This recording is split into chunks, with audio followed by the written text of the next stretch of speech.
Salut les amis de eSport TV. Merci encore Guy de la confiance renouvelée. Merci de vous des likes, merci de vous des abonnés, merci également de bailler série commentaires. Insipide Guy, match bi Guy, insipide match bi sincèrement Guy,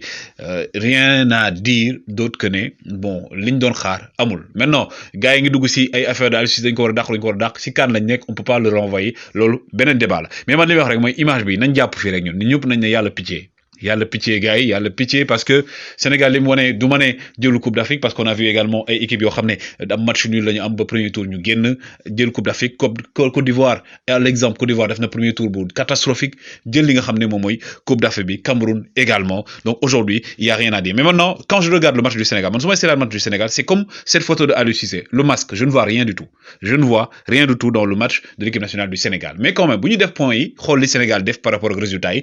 une victoire 2 nuls, 1 but sur penalty, 5 points et premier du groupe. Donc Sénégal aujourd'hui, donc mën nañ jàppoon ne premier tour bi pour man préparation la woon rek match préparation la ndax defuñu match préparation mais ñëpp nañu naan lii parce que tey photo bi xaw ma ko def mais ça représente le Sénégal Doliprane ngay naan lépp ngir bañ a am grippe ngir bañ a am loo xam ne tey dalay metti sa bopp parce que aujourd'hui quand tu regardes le match du Sénégal sincèrement tu n'as pas envie de dormir tu as envie de vomir tu as des palpitations sa bopp day metti sa lépp ay metti maintenant comme on dit on est qualifié c'est le plus important loolu la ñuy jàpp mais tey gars yi par rapport au Sénégal dañuy xool statistiques yi 78% possession balle la ñu am quand même tir cadré 3 corner 5 faute donc ñu am si ñaata ñu am si 11 carton jaune ñu am si benn muy Cheikhou Kouyaté encore qui a fait le boulot 470 passes lañ def donc portée de balle ñu def 126 donc li nga xam ne mooy duel remporté ñu def 43 et c'est des images que nous avons eu grâce à nos confrères de eSport plutôt de E-Media donc gars yi kii comment dire Cheikhou Kouyaté il a fait son boulot tey parce que il a pris jël na beneen carton jaune ñu génne ko maanaam match bi di ñëw du bokk parce que instant ñaari carton jaune la jël mais Cheikhou Kouyaté sincèrement gars yi il a répondu présent il a répondu présent maintenant pour man benn moment bu mu jëlee carton bi Aliou Cissé da ko waroon génne mais li may wax mooy gars yi damay ñëw un peu ci équipe nationale du Sénégal gis ngeen Sénégal mon avis personnel nag lay joxe mooy que ne booy football il faut nga am combinaison fii laa toog naan Sadio Mané nañ ko bàyyi ci digg bi bañ ko yóbbu ci aile bi ñëpp ne non Sadio Mané aile bi Sadio Mané aile bi parce que lan d'accord parce que loolu lay jouer Liverpool d'accord parce que Sadio Mané ay moment mi ngi doon performant ci côté boobu mais boo leen seetloo depuis Coupe d'Afrique 2019 ba Algérie nandee ni Aliou Cissé di jouer parce que benn plan la Aliou Cissé amoon mooy sa kii di Kalidou Koulibaly nay sànni rek Sadio Mané di daw jël ci aile bi Sénégal amul combinaison wala boog man gisuma combinaison boo xam ne travaillé nañ ko pour mën a permettre tey Sadio Mané comme ni muy évoluer à Liverpool mu mën ko évoluer au niveau de l'équipe nationale du Sénégal c'est-à-dire muy am combinaison dédoublement di am nga xam ne moom bu xëccee li nga xam ne mooy défense adverse bi koy topp dina am suñu latéral bi mën a dugg comme Saliou Ciss mais on n'a pas eu ça parce que dañoo teg Sadio Mané ci côté bi te benn combinaison amu ci système bii la ñuy teg on a mis un 4-3-3 au milieu de terrain gis ngeen Nampalys lañ teg à la place de Kouyaté donc mu ñëw Kouyaté nekk à la place de Mendy donc moo Gana Gueye ni lañ nekkee nii kii di Abdou Diallo nekkoon au niveau de la pointe Sadio Mané nga yóbbu ko gauche Boulaye Dia nekk au côté droit mais quand même gars yi li may wax mooy Sadio Mané je l'aime beaucoup je l'aime énormément mais tey il n'était pas dans son match comme ni mu habitude du ko def parce que liñ koy joué loolu gars yi Sénégal par rapport au dernier match yi Sadio Mané est beaucoup plus important au niveau du milieu de terrain donc dans l'axe comme meneur que ñu teg ko ci côté bi pas parce que poste boobu noonu moo gën ci moom mais parce que ni ñuy jouer Sénégal loolu moo ko arrangé parce que Sadio Mané dafa soxla di yor bal bi aujourd'hui au niveau du milieu de terrain je vous l'ai dit 99% ñi ñu woo ñëpp gars yi ñu bëgg ko ñu bañ ko il n'y a pas de meneur de jeu tey milieu de terrain Sénégal li si manqué mooy quelqu'un capable de briser les lignes en une seule passe maa ngi dégg ñu wax Pape Matar Sarr encore une fois gars yi Pape Matar Sarr c'est un milieu défensif donc techniquement le gosse il ne peut pas apporter ce plus dont le Sénégal a besoin Aliou Cissé essayé na ko sax benn moment teg ko ci côté droit bi ci aile bi ba nga xamee ne kii di Ismaïla Sarr ñëwul woon mais ça n'a rien donné gars yi Koulibaly tey il a été dépassé à un moment donné première mi-temps bi Koulibaly il a été dépassé donc attaque Malawi bi romb nañ ko ñaari yoon mais man li may wax encore une fois mooy Sénégal je ne vois pas que ñu travailler CPA yi coup de pied arrêté yi on ne travaille pas ça gars yi on ne travaille surtout pas les coups de pied arrêtés Sénégal coup de pied arrêté travaille ko combinaison gisuma bon du ma ne sax travail du ma ne gisuma ko mais combinaison yi également parce que une équipe gars yi dafa am benn base c'est-à-dire que tey boo tegee système ça doit être un système boo xam ne qui est flexible un système la boo xam ne tey mën nga changer à chaque fois dans le match nga ne nii ak nii la mais ce qui a manqué aujourd'hui au niveau du Sénégal mooy que ne carrément devant une équipe classée 120e classement mondial mënuñu combiner Et le Malawi, ils ont mis un système 4-4-2, beaucoup plus huilé, beaucoup plus logique que celui du Sénégal. Ben moment, dans le Malawi, 5 défenseurs, alors qu'ils ont mis 4 défenseurs. Mais entre les deux lignes, chaque fois, des des coulisses. Sadio Mane était sevré de balles parce que gars, il est encore une fois, Sadio Mane, il est bon sur les côtés, mais à Liverpool, mais au Sénégal, ce fait que Amnokou, Mohamed, dina mën jouer avec Mom, c'est-à-dire qu'on fasse des combinaisons, des dédoublements. Mais Amoul, non la marqué Sadio Mane, li marqué Sadio Mane, ni Algérie def lolu Malawi appliqué. Moi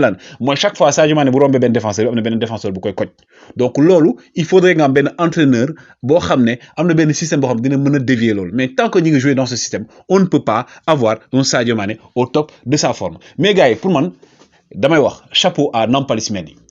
Chapeau à Nampalys Mendy encore parce que tay Malawi cette stratégie c'était clair donc ñom dañu ñëwon pour perdre temps mais également jouer en contre-attaque jouer bloc bas donc sur les donc le encore une fois hein. Donc aujourd'hui le 4-3-3 des Lions c'était visible Sénégal 4-3-3 biñ tek c'était une stratégie qui était visible et lisible même ci équipe bu Malawi parce que également donc chaque fois jeu bi dañ ko don basculer sur côté droit bi lañ ko don basculer donc alors que tay côté droit bi deuxième mi-temps bi la gëna dox surtout côté gauche mo gëna am ay failles mom côté gauche mom waxatuñ ko donc aujourd'hui c'était tellement lisible que ñun au lieu ben moment ñu basculer jeu bi yob ko côté droit dañoo des ci côté gauche bi di insister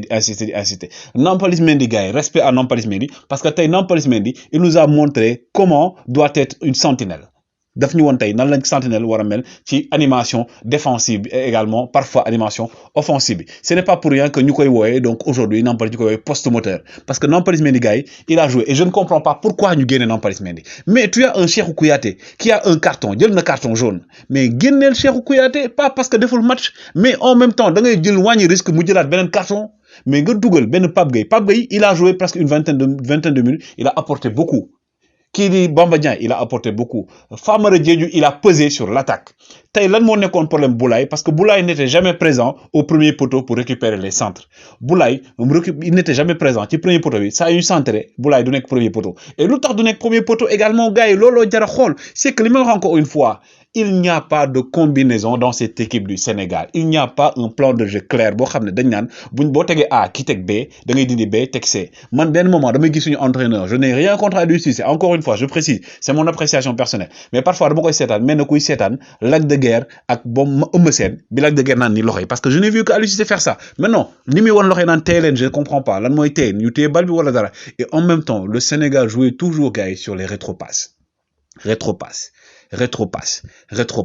Jamais vers l'avant. Chaque fois, dañuy dellu ci suñu défense. Moo taxoon ñu ëpp ay danger, ëpp également ay problèmes. Ñu tété, bien entendu, Edouard Mendy ci yenn arrêt yi mu def contre Sénégal day jël bi. Penalty bi VAR bi ñëw na heureusement invalidé ko mais bu VAR amul woon fa lañu jëm et que aujourd'hui football dafa am ay paramètres yoo xam da nga koy respecter il faut nga am benn équilibre booy trouver dans le jeu dans le haut niveau il est très important nga am benn sentinelle boo xam ne c'est un joueur boo xam ne qui sait demander le ballon alimenter le jeu puis défendre debout. Et aujourd'hui, on a un Nampalys qui a su le faire, mais on n'a pas un meneur de jeu boo xam ne tey en une passe day mën a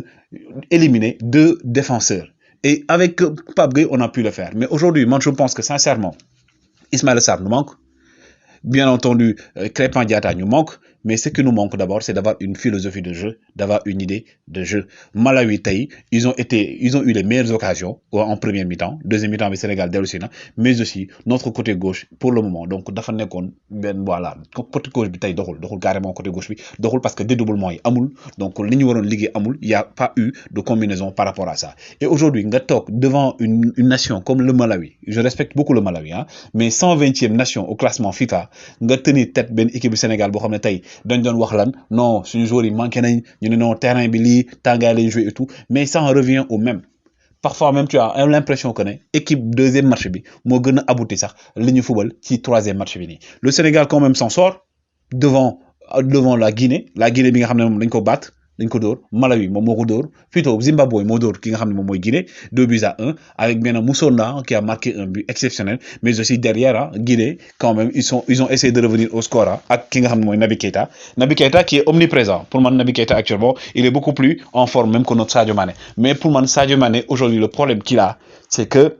Mom si bopam, il ne se retrouve pas dans le jeu de Aliou Cissé. Si quelqu'un peut me dire ce que notre équipe nationale du Sénégal a apporté en matière de jeu, namako wax.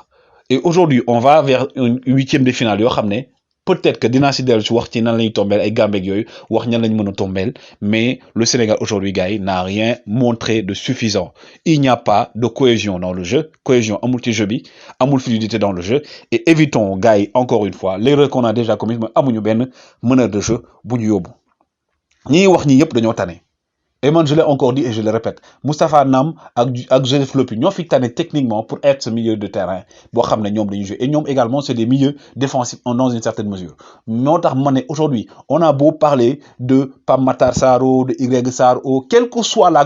l'équipe qu'on aura à mettre en place tant qu'il n'y a pas une bonne combinaison une bonne logique dans le jeu du Sénégal tant que teguñu logique bu baax combinaison bu baax ñuy travailler combinaison yi di travailler coup de pied arrêté yi duñu dem fenn par rapport ak li ñu indi maintenant comme on dit on garde espoir. C'est les quarts de huitième de finale Sénégal bu dee na mi nii lay footballé di gagner saa su nekk gars yi nañ ko nangu man je suis carrément d'accord par rapport à ça image bi ma leen di wan kii mooy Salima Mukangassa Mukan Sanga plutôt mooy Salima Mukan Sanga donc mooy première femme dans l'histoire hein, donc du football au niveau de la CAN à arbitrer un match de Coupe d'Afrique donc respect à elle gars yi donc ñu wéy di like wéy di abonner donnez vos commentaires vos suggestions toujours un plaisir de vous servir jaa ngeen jëf